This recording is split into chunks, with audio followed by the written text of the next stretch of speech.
All right, chip of the day. It is a PE64102 Ultra CMOS digitally tunable capacitor, 100 to 3000 megahertz. So yeah, pretty strange part. So it is serial controlled. You give it a data, and then it sets the value of the capacitor. I did a video on capacitors that interleaf. Well, this one's even stranger. Yeah. Let's see. From 1.88 to 14 picofarads, a 7.4 to 1 tuning ratio in discrete 391 femtofarad steps. Really weird stuff. So this chip was pointed out to me by a viewer, and I bought some. They are the smallest part I will ever, or up to date, to this time and point in time, it'll be the smallest part I've ever tried to solder. So these are teeny tiny little packages, so we'll see how I do. I'll show you the package here under the microscope.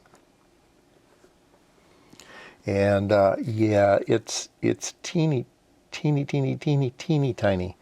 Okay, so what are you going to do with something that looks like this? You've got RF coming in and RF going out, and then a bunch of capacitors that you can switch in and out. Well, you can tune things, right, by switching capacitors. So this is the paper that the viewer sent in, and I was definitely intrigued by it. Digitally tunable bandpass filter. So this was done by PY2EAJ in Brazil, and he hooks it up to an Arduino, and yeah, makes a tunable filter. Okay, so this is what he did. You have a bunch of series. You have four stages to the filter, and here's his filter. So lots of L's and C's. Okay, and so this is what he ended up with for the tunable one. So it's got all the L's and C's. So it's got this L and this C. Okay. And then this C can be added on to by this C. So this is 47 picofarads, but this is a little tweak from that, right? It's in parallel with this capacitor. So each one of these capacitors has a parallel capacitor that's tunable, right?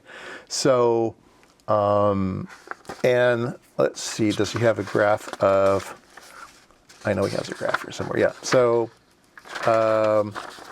it's gonna tune, and I think it tunes around the 2 meter band.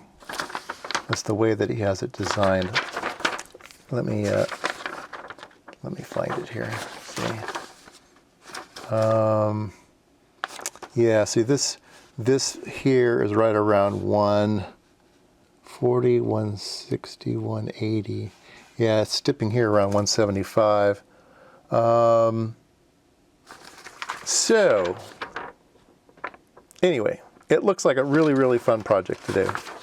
And I had so much fun doing that project that I used the step attenuator. This is kind of like that, but I'm going to do this new school. I kind of did that one old school. I used an LED display. I used a bunch of shift registers. Everything was in parallel. And I used a dip part with the for the AT-Tiny 85 that I had to remove on a socket to program and everything. I'm going to do this one real modern, okay? I'm going to use modern parts everywhere, and we'll see how that turns out. So yeah, that will be the project.